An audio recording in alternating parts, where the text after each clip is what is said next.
Les Russes sont-ils fatigués de l'opération militaire spéciale? C'est une question qu'on me pose souvent par email et je voudrais y répondre dans une courte vidéo. Je suis aujourd'hui dans le sud de la Russie, à Krasnodar, et je vais... Il y a deux filles devant moi en trottinette, donc des conneries. Et je vais tenter de répondre à cette question. Alors, pour ceux qui ne me connaissent pas, je suis Alexandre. J'ai créé la Ruspatriation, qui est un écosystème d'accompagnement pour vos projets en Russie. Vivre, déménager, transférer de l'argent, acheter du mobilier, etc. Peu importe. Tout ce qui peut être lié à la Russie. Et si ça vous intéresse d'en savoir plus, bien vous pouvez regarder le site de la Ruspatriation. Je mettrai le lien dans le premier commentaire. Et on parle beaucoup de ça dans les médias français aujourd'hui, les médias européens principalement, mais je suis surtout les médias français pour ceux qui me suivent, qui sont des Français principalement. C'est le fait que alors, les Russes n'en peuvent plus, les économiques, opérations militaires spéciales, etc. Alors déjà, réflexion toute simple, il n'y a aucun peuple au monde qui aime la guerre en fait. Ni les Russes, ni les Français. Personne n'aime la guerre, personne ne veut de guerre. Et contrairement à ce qui a pu être martelé par les journalistes français, les Russes ont compris le déclenchement de l'opération militaire spéciale comme une opération visant à arrêter la guerre. C'est-à-dire que c'est l'inverse. On n'est pas sur des scénarios narratifs similaires du tout. Pour les Russes, l'opération militaire spéciale, elle vise à arrêter la guerre dans le Donbass, qui a commencé en 2014. Et le but de cette opération militaire spéciale, c'est d'arriver à un cessez-le-feu, en fait. Donc déjà, c'est vraiment quelque chose de très différent, la façon dont on vous le dit dans les médias, la façon dont c'est perçu et compris ici. Et c'est profondément perçu et intégré ici et compris comme ça, c'est-à-dire que c'est profondément... Ça a été très bien expliqué par les autorités, par les médias, etc. Donc, les gens, évidemment, personne n'a compris, personne ne savait, ni en Europe, ni en Russie, que ça allait durer aussi longtemps, que ça allait être aussi lourd, aussi compliqué, aussi coûteux en hommes, en armes, personne. Les sanctions économiques allaient faire autant de dégâts en Europe et en personne. Tout le monde s'est trompé, hein. Mais les Russes, au début, ils ont pris ça comme une espèce de fatalité, ils ont confiance dans la direction du pays. Ça, c'est quelque chose de très différent avec l'Europe, c'est-à-dire que les élites européennes ont eu besoin de beaucoup de propagande pour justifier l'implication européenne dans le conflit contre la Russie.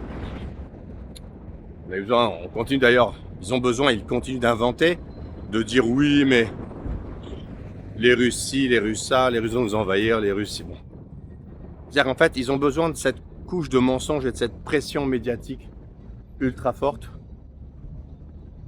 Regardez.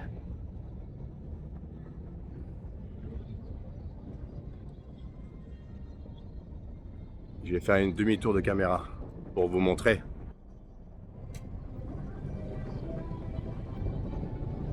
Ça, c'est une cérémonie de fin d'école.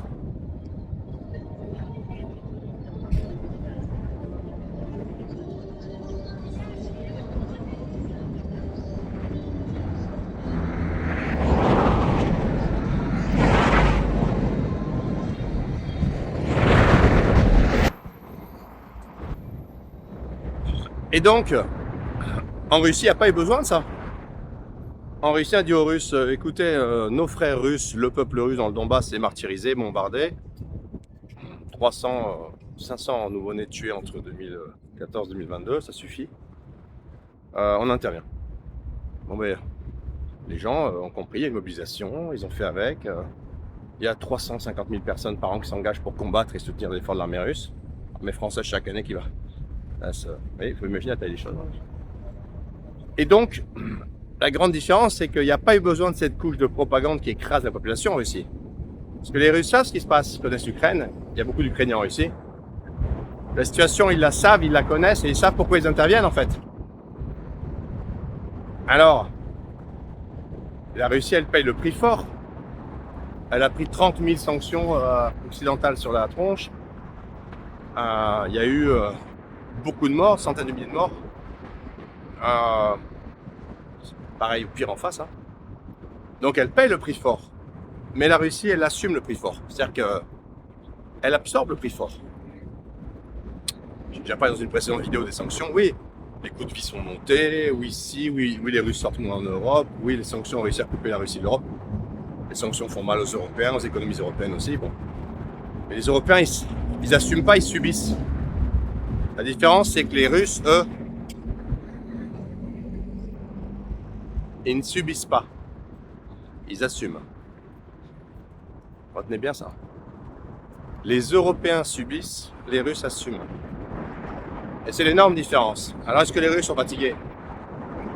Vous vous rendez compte, c'est un pays dans lequel il y a une guerre depuis 5 ans, dans lequel l'économie se maintient, un pays dans lequel il y a un effort de la population qui est absolument colossal pour aider le front. Alors regardez, si vous avez un immeuble, là vous avez une maison, Krasnodar, complexe comme ville. Vous avez un effort civil, citoyen de la population depuis 5 ans qui est énorme. 350 000 volontaires par an. Des millions de personnes en Russie qui aident le front, qui produisent de l'équipement, du matériel, qui achètent, qui donnent de l'argent, qui s'engagent, etc. Les blogueurs, tout le monde. Donc c'est une société qui déjà vit en Russie. La vie en Russie est difficile. Hein.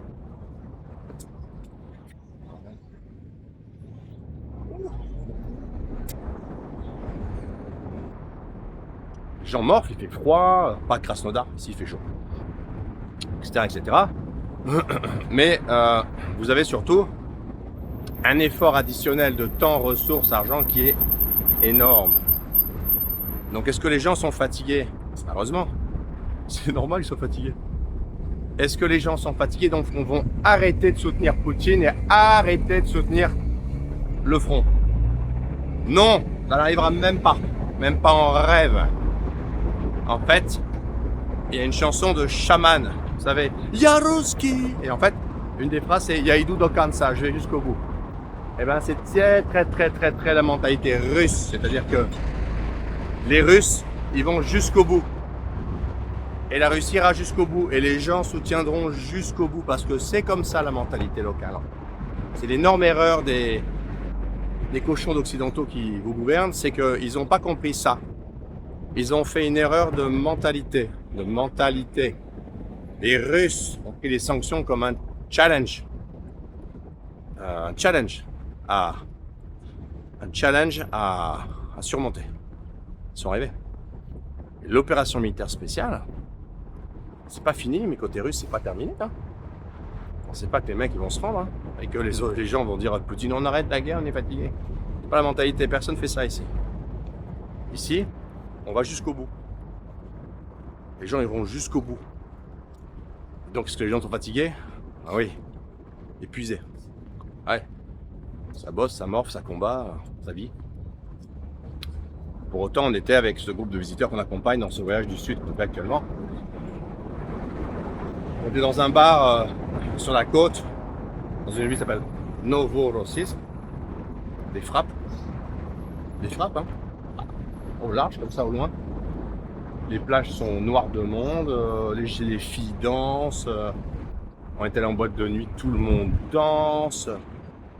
Les gens, la vie s'est absolument pas arrêtée alors qu'il se passe tout ce qui se passe à côté de chez eux, à quelques kilomètres là. Et qu'ils sont sur des zones qui sont frappées. Bien comprendre ça. Ça a énormément surpris les Français qu'on accompagne, c'est que la vie ne s'est pas arrêtée.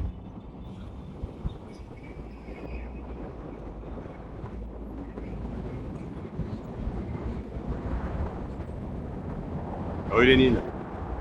Allez quand même le faire. Ulitsa Lénina. Lénina. Et donc vous avez bien vous avez tout ça qui a continué en fait, ça ne s'est pas arrêté du tout. Ça s'est pas arrêté. Et ça s'arrêtera pas en fait. C'est-à-dire que la vie va continuer. Le soutien à l'opération militaire spéciale va continuer. Et est-ce que les gens sont fatigués? Ils sont fatigués, c'est normal, après 5 ans d'efforts de guerre. Le pays traverse sa 6e année d'efforts de guerre, les gens traversent leur 6e année d'efforts de guerre, vous imaginez ce que c'est? Demandez-vous les Français, est-ce que la France ferait pareil? Est-ce que vous feriez pareil? Est-ce que pendant 6 ans, vous bosseriez le week-end pour le front, donneriez de l'argent ouais. Donc, c'est pas certain. Mais ce qui est certain, c'est qu'ici, c'est arrivé. Donc, qu'est-ce qui va se passer? Eh bien, il va se passer l'effet drapeau. C'est-à-dire quelque chose que j'ai déjà décrit dans mes vidéos. C'est-à-dire que ici, les gens savent souffrir. Le pays est dur. La Russie, c'est un pays dur. Je répète, la Russie, c'est un pays pour les gens durs, pas pour les faibles. C'est une société de gens durs. Je suis en Krasnodar, là, dans le sud. Je traverse un petit pas. C'est le sud. Alors, pour les fans du sud, vous avez Sochi, Krasnodar. Ce sont les deux villes. Vous installez. Deux grandes villes où il y a du potentiel économique. Sinon, vous avez Novorossiysk, qui est une ville plus petite. Avec une plage. Le climat est plus un microclimat. Ici, c'est chaud. Sochi, ici, c'est très chaud, mais moins humide. Sochi est moins chaud, mais plus humide. Différence. Vous allez voir l'inquiétude des gens derrière moi. Alors, qu'est-ce qui devrait se passer? Il devrait se passer l'effet drapeau. C'est-à-dire que, théoriquement, Poutine dit on continue, on accélère, le pays va suivre. Le pays va suivre parce que c'est comme ça ici. En fait, comme il y a un contrat social très fort et très fonctionnel entre les autorités et le peuple soutiendra la décision des autorités. La différence avec l'Europe. Vous ne soutenez pas vos autorités. Mais ici, ils les soutiennent, ils ont confiance en eux. Une grosse différence. Et donc, si Poutine dit on arrête, on en reste là, parce que si, parce que ça, ben on en restera là. Les gens suivront les décisions de Poutine. Même si, connaissant les Russes, ils ont plutôt envie d'aller à bout, d'aller loin, d'aller au bout. À bout, au bout. Voilà. Même ça coûte cher. Il y a une culture de victoire ici. Enfin, il y a une culture de non-défaite, en fait. Il y a des ressources. Voilà. Donc, on m'avait beaucoup posé la question. Ici, c'est pas machin ville. Ben voilà, la réponse est celle-là. Si vous avez des questions sur la Russie, que vous vous intéressez à ce pays, vous feriez bien vous y intéresser parce que vous voyez, dans les grandes villes russes, l'été il fait beau, méga propre. Des filles canons partout. Les gens sont très ouverts. Et à moi, Rosneft.